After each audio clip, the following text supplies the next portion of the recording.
Merci Sarah. Franchement, c'est bien fait dans l'ordre là, parce que tu as quelques éléments de réponse.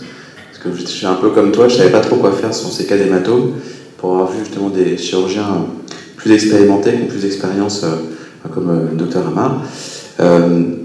Finalement, de voir qu'il faut avoir un panel de techniques et savoir laquelle utiliser, pas tellement en fonction de l'âge, pas tellement en fonction de, je sais pas moi, de critères, là, mais surtout en fonction de ta pathologie. Et un des cas là, c'est un hématome maculaire chez un patient qui a une DMLA.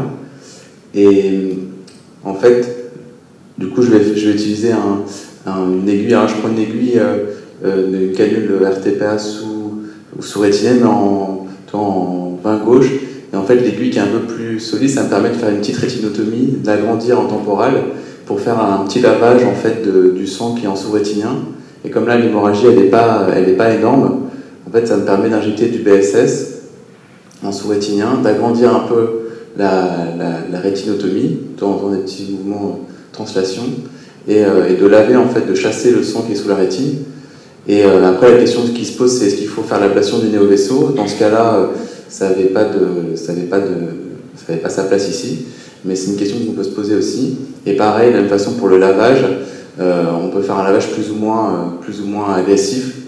Et dans ce cas-là, je vais faire du RTPA sous rétinien et une bulle de gaz avec des anti-VEGF. Voilà, je pense qu'il faut adapter en fonction du type d'hématome, en fonction du volume, de la localisation, est-ce que c'est supérieur, inférieur, et on va voir là après justement une vidéo où on fait une ablation du néovaisseau.